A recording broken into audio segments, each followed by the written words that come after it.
আলহাজ Shamsuddin Bhuiyan high school online ক্লাসে আবারও সবাইকেই স্বাগত। আমি কবিতা আক্তার, সহকারী শিক্ষক গণিত। প্রিয় শিক্ষার্থী বন্ধুরা, তোমরা সবাই কেমন আছো? আশা করি ভালো আছো। হ্যাঁ, আমিও ভালো আছি। তো আমি আবারও তোমাদের সামনে হাজির হলাম শ্রেণী নবম দশম, বিষয় পদার্থবিজ্ঞান, অধ্যায় দ্বিতীয়, মানে কি গতির আরেকটু কিছু টপিকস নিয়ে আমরা আজকে আলোচনা করব। তো আজকে আমরা যেটা নিয়ে আলোচনা করব সেটা হচ্ছে গতির দ্বিতীয় সূত্র থেকে F=m এর প্রতিপাদন। কি গতির দ্বিতীয় সূত্র থেকে F=m এর প্রতিপাদন। তো এর আগে আমরা পড়েছি কি যে নিউটনের গতিসূত্র। নিউটনের গতিসূত্র হচ্ছে কয়টা? তিনটা, তাই না? তো এই তিনটা সূত্রের মধ্যে কি আমরা দ্বিতীয় সূত্র থেকে F=m এর প্রতিপাদন করব। তো এই F=m এর প্রতিপাদন করতে গেলে কি আমার দ্বিতীয় সূত্রটা লাগবে। এখন আসো যে দ্বিতীয় সূত্রটা কি। অবশ্যই তোমরা কি দ্বিতীয় সূত্রটা জানো যে কি ছিল দ্বিতীয় সূত্র, তারপরেও যারা না জানো তাদের জন্য দ্বিতীয় সূত্র, তাই না? আমার দ্বিতীয় সূত্রটা ছিল হচ্ছে বস্তুর ভরবেগের পরিবর্তনের হার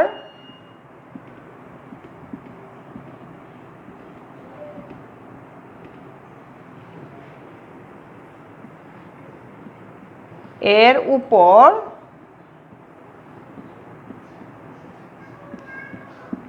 উপর প্রযুক্ত বলের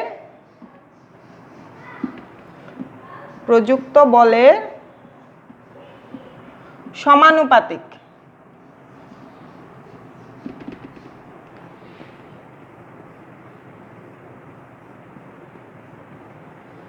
এবং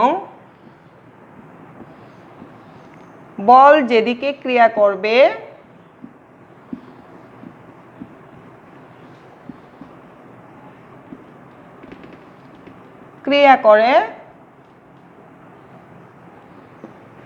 বস্তুর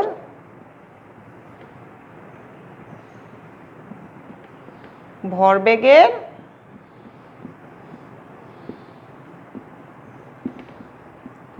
পরিবর্তন সেদিকে ঘটে। এটা ছিল আমার কি যে নিউটনের গতির দ্বিতীয় সূত্র। কি ছিল? যে বস্তুর ভরবেগের পরিবর্তনের হার এর উপর প্রযুক্ত বলের সমানুপাতিক এবং বল যেদিকে ক্রিয়া করে বস্তুর ভরবেগের পরিবর্তনও কি সেদিকে ঘটে। এটা ছিল আমার নিউটনের গতির দ্বিতীয় সূত্র। এই দ্বিতীয় সূত্র থেকে আমরা প্রমাণ করব কি যে F=m। ঠিক আছে? তো দেখো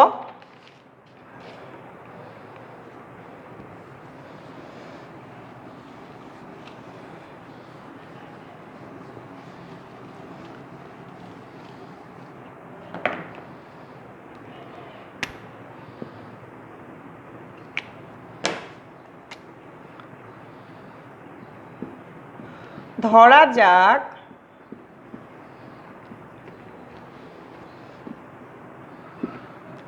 m ভর বিশিষ্ট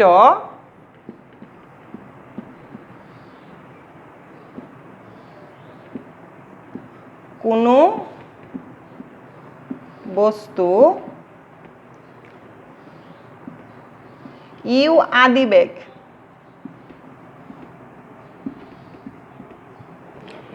আদিবেগ নিয়ে চলছে। আমি কি বললাম এখানে? যে ধরা যাক, আমরা ধরবো যে m ভর বিশিষ্ট একটা বস্তু নিব যার ভর কি m ভর বিশিষ্ট কোনো বস্তু u আদিবেগ নিয়ে চলছে। তার মানে কি তার আদিবেগ আছে, সেই বেগটা কি u আদিবেগ নিয়ে কি চলছে। এখন F সমবল বস্তুর উপর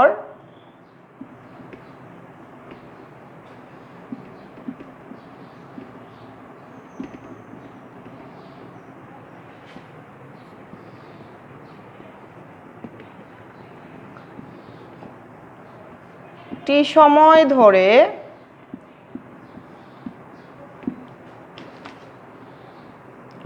বেগের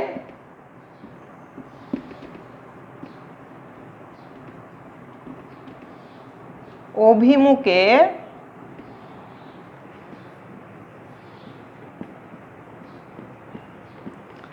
ক্রিয়া করলে কি বলছি আমি, দেখো এখানে কি লিখছি যে এখন এফ সমবল বস্তুর উপর টি সময় ধরে, এই যে বস্তুটার উপর আমি কি করব, এফ সমবল কি বল প্রয়োগ করব টি সময় ধরে ব্যাগের অভিমুখে, ব্যাগটা আমার কি যেদিকে ছিল, ব্যাগটা যদি আমার এই দিকে থাকতো তাহলে কি এই দিকে আমি কি ব্যাগের অভিমুখে আমি কি করব, ক্রিয়া করলে যতক্ষণ বলটা কি থাকবে, ক্রিয়াশীল থাকবে, কি যতক্ষণ বল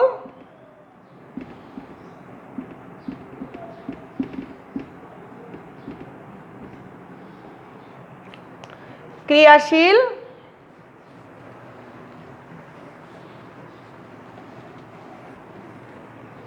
যতক্ষণ বল ক্রিয়াশীল থাকবে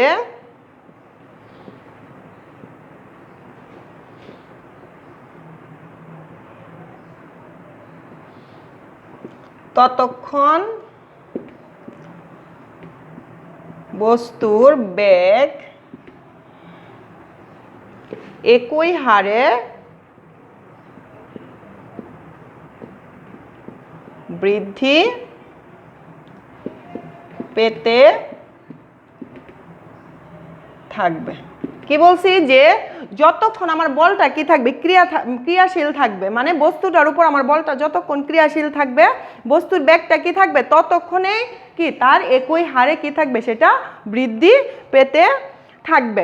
তো তাহলে টি সময় পরে কি হবে, তাহলে এই টি সময় আগে সেটা কি আদি বেগ ছিল, তাহলে টি সময় ধরে সে চলতেছে, তাহলে টি সময় পরে কি তার একটা বেগ হবে, তাহলে টি সময় পরে ধরি তার বেগ হচ্ছে কি, বেগ হলো কি ভি, টি সময় পরে তার বেগ কি হবে ভি, তার মানে এই ভি বেগটা কি তার শেষ বেগ হবে। ধরা যাক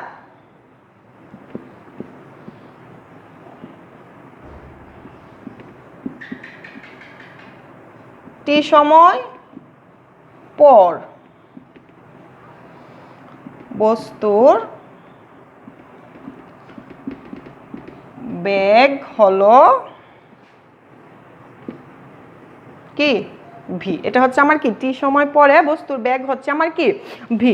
তাহলে এই যে তার আদি বেগ ছিল এবং কি ছিল, এই বস্তুটার শেষ বেগ ছিল, তাহলে আমি কি যে বস্তুটির আদি ভরবেগ বের করতে হবে এবং কি বস্তুটির শেষ ভরবেগ বের করতে হবে। তো এর আগে আমরা জেনেছি ভরবেগ কি, ভরবেগ হচ্ছে ভর ও বেগের গুণফলে হচ্ছে আমার কি ভরবেগ, কি যে ভর ও বেগের, তাই না, ভর ও বেগের গুণফলটাই আমার কি ভর বেগ। তাহলে আমি বস্তুটির কি আদি ভরবেগ বের করব এবং কি শেষ ভরবেগ বের করব, তাই না।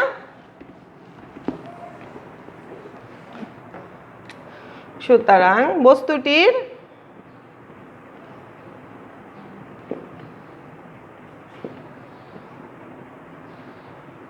আদি ভরবেগ হবে এম ইউ এবং বস্তুটির কি শেষ ভরবেগ, শেষ ভরবেগ কি হবে এম ভি। তাহলে টি সময়ে বস্তুর ভরবেগের পরিবর্তনের হার কি হবে, শেষ বেগ মাইনাস কি শেষ ভরবেগ মাইনাস হবে আদি ভরবেগ, যদি আমি বের করতে পারি সেটাই হবে আমার কি টি সময়ে বস্তুর ভরবেগের পরিবর্তন। সুতরাং কি টি সময়ে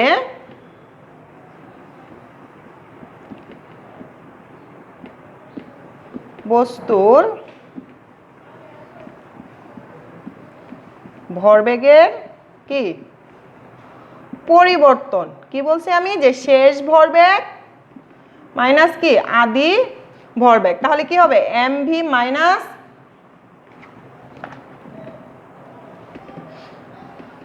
এম ভি মাইনাস কত এম ইউ। এখন আমি যদি ভরবেগের পরিবর্তনের হার বের করতে চাই তাহলে এই টোটালটার সাথে আমি কি করব, এই টোটালটাকে আমি যদি টি দ্বারা ভাগ করি বা একক সময় বস্তুর ভরবেগের পরিবর্তন বের করতে যাই, সেটাই হচ্ছে কি একক সময় বস্তুর ভরবেগের পরিবর্তনটাই হচ্ছে আমার কি টি সময় বস্তুর ভরবেগের পরিবর্তনের হার। তাহলে আমার সেটা কি হবে যে বস্তুর ভরবেগের পরিবর্তনের হার আমি কি করব সময় দ্বারা ভাগ করে দিব। সুতরাং কি যে ভরবেগের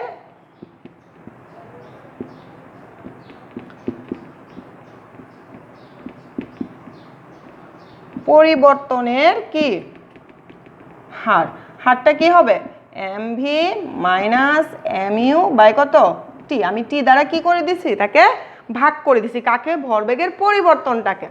এখন দেখো এই যে আমি লিখছি কি যে M V minus M U by কত টি, এই উপর থেকে আমি কি করতে পারি, দুইটা থেকে আমি কি করতে পারি, এম কমন নিতে পারি, তাহলে কি থাকে ভি মাইনাস ইউ বাই কত টি। এখন আমরা এর আগে পড়ে এসেছি যে কি ত্বরণ পড়ে এসেছি, তাই না? ত্বরণ পড়ে এসেছি, ত্বরণটা আমরা কি জানি যে V minus U by T equal কি ত্বরণ এ, এটা আমরা জানি না যে V minus U by T equal কি ত্বরণ এ, এ সমান কি আমরা এটা জানি, তাহলে এটুকু সমান আমি কি এ বসাতে পারবো, তাহলে কি এম এ, এটুকু বসাতে পারবো না? আবার নিউটনের গতির দ্বিতীয় সূত্র থেকে আমরা জানি যে কি বস্তুর ভরবেগের পরিবর্তনের হার প্রযুক্ত বলের সমানুপাতিক, কার সমানুপাতিক, বলের, মানে কি এফ এর সমানুপাতিক, তাই না? তাহলে এটা আমাদের লিখতে হবে এখন যে কি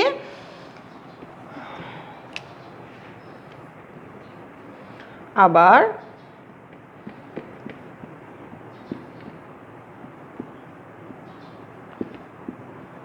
নিউটনের গতির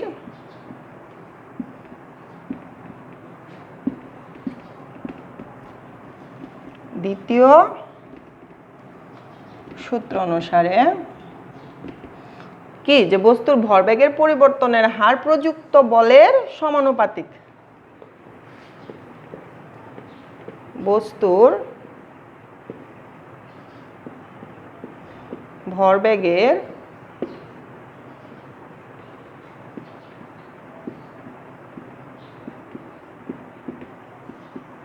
পরিবর্তনের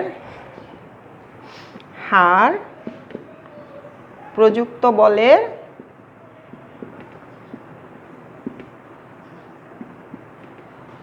কি সমানুপাতিক।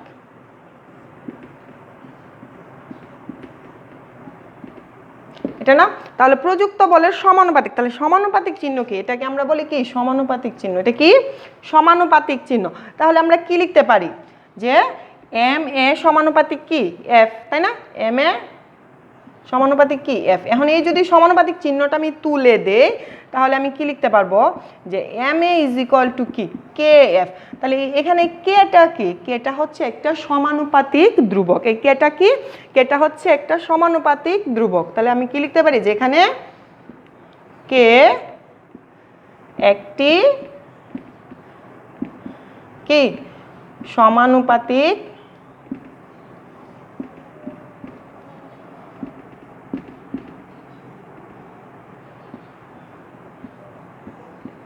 ধ্রুবক। কেটা, কেটা হচ্ছে একটা সমানুপাতিক ধ্রুবক। আর এই সমানুপাতিক ধ্রুবকের মানটা কার উপর নির্ভর করে, বলের এককের উপর। কার উপর নির্ভর করে, বলের এককের উপর। তাহলে আমি কি লিখতে পারি, এর মান, কার মান, এই সমানুপাতিক ধ্রুবক মানে কি কে এর মান কি বলের এককের উপর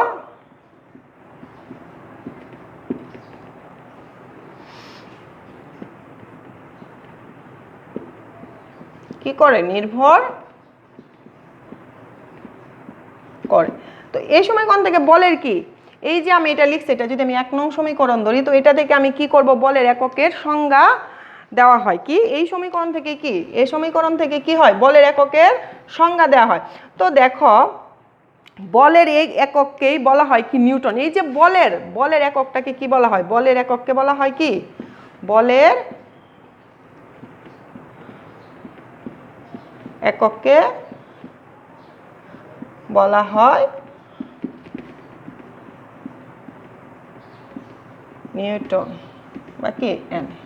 বলের একক কি এন বা নিউটন। এই এককের সংজ্ঞায় এমনভাবে দেওয়া হয় যেখানে কি কে ইজ ইকুয়াল টু কি হয় 1 হয়, কি হয় কে ইজ ইকুয়াল টু 1 হয়। তাহলে এই এককের সংজ্ঞাটাকে আমি এমনভাবে দিব যেন কি কে ইজ ইকুয়াল টু 1 হয়। আর এই কে ইজ ইকুয়াল টু 1 এই মানটা আমি যদি 1 নং সমীকরণে বসিয়ে দিই তাহলেই আমার কি প্রতিপাদনটা চলে আসবে। তাহলে কি যে এককের বলের মান হয় এরকম যাতে কি কে ইজ ইকুয়াল টু কি হবে আমার 1 হবে। তাহলে যখন কি এম ইজ ইকুয়াল টু কি 1 কেজি এবং এ ইজ ইকুয়াল টু কত 1 মিটার পার সেকেন্ড স্কোয়ার, তখন কি এফ ইকুয়াল কত, এফ মানে কি বল 1 নিউটন ধরা হয়, তাই না? তো এটা যদি ধরা হয় তাহলে ওই যে আমি এফ ইজ ইকুয়াল টু কি এফ কে F is equal to M A লিখেছিলাম, তাই না? তো এখানে আমি যদি কি করি, মানগুলো বসায় দিই, তাহলে কে এর মান কি চলে আসে, এফ এর মান 1, এম এর মান 1 ইন্টু 1, তাহলে টোটালি কে এর মান কত আসে, 1 চলে আসে। এই কে এর মান 1, এটাকে কি আমি করব, 1 নং সমীকরণে বসিয়ে দিব। কি করব, 1 নং সমীকরণে বসাবো, যে কি কে এর মান 1 নং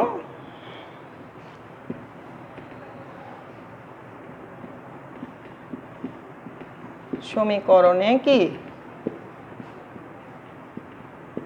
বসিয়ে পাই। তাহলে আমার কি ছিল, যে এম এ ইকুয়াল কত, কে এফ, তাই না? তাহলে M A is equal to K এর মান কত, 1 ইন্টু কত, এফ। তাহলে কি এম ইজ ইকুয়াল টু কত, এফ, বা কি F is equal to M A, কি F is equal to M A, F is equal to কি এম এ। এটাই কি আমার প্রতিপাদন ছিল। তো এখন আসো যে 1 নিউটন কাকে বলে, এই সংজ্ঞাটাও আমরা কি এখান থেকে দিতে পারবো, যে যে পরিমাণ বল, কি 1 নিউটনের সংজ্ঞাটা আমি কিভাবে দিব, দেখো।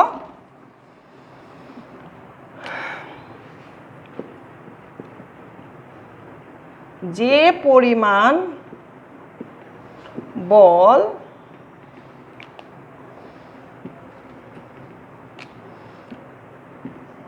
এক কেজি ভরের কোনো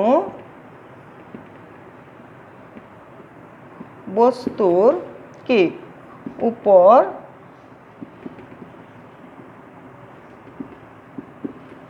প্রযুক্ত হয়ে 1 মিটার পার সেকেন্ড স্কয়ার ত্বরণ সৃষ্টি করে,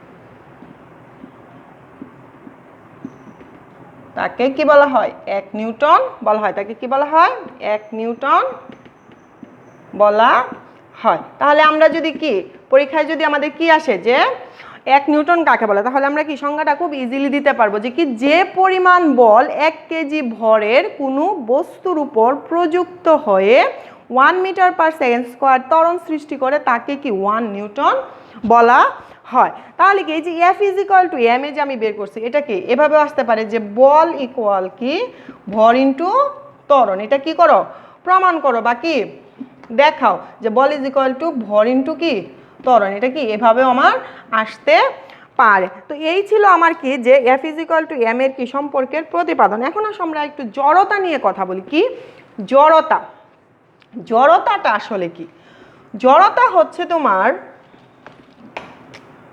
কি নিয়ে কথা বলবো, যে জড়তা, জড়তা কি, তাই না? যে এই যে নিউটনের প্রথম সূত্র থেকে আমরা দেখতে পাই কি, যে প্রত্যেক বস্তুই কি যে অবস্থায় আছে সে অবস্থায় থাকবে, যদি কিনা তার উপর কোনো বল প্রয়োগ করা না হয় বাহির থেকে। এটা আমরা জানি কি, যে নিউটনের প্রথম সূত্রে সে এটা কি বলে গেছে, যে নিউটনের গতিসূত্রে, যে বাহ্যিক থেকে কোনো বল প্রয়োগ করা না হলে কি স্থির বস্তু স্থিরই থাকবে, এবং গতিশীল বস্তু কি সুষম দ্রুতিতে একই পথে কি চলতে থাকবে। এই যে স্থির বস্তু স্থির থাকবে, গতিশীল বস্তু গতিশীল থাকবে, এই যে প্রবণতাটা, এটাই হচ্ছে আমার কি জড়তা। কি এটাই হচ্ছে আমার জড়তা। তাহলে আমি কি বললাম, তাহলে জড়তার সংজ্ঞাটা আমার কি দাঁড়াবে, তাহলে জড়তা বলতে গেলে আমি সেটা বুঝতে পারি, যে পদার্থ যে অবস্থায় আছে, তাই না? কি পদার্থ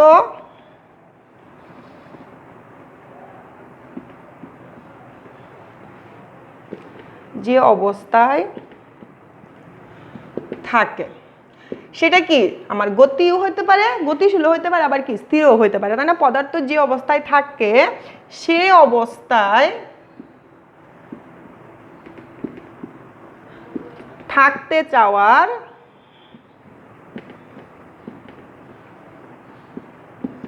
যে প্রবণতা, সেই অবস্থায় চিরকাল, তাই না? চিরকাল কি সেই অবস্থায় চিরকাল থাকতে চাওয়ার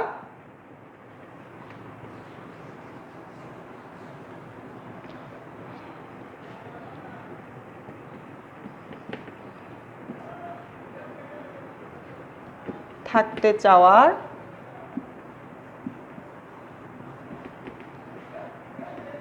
যে প্রবণতা বা কি ইচ্ছা,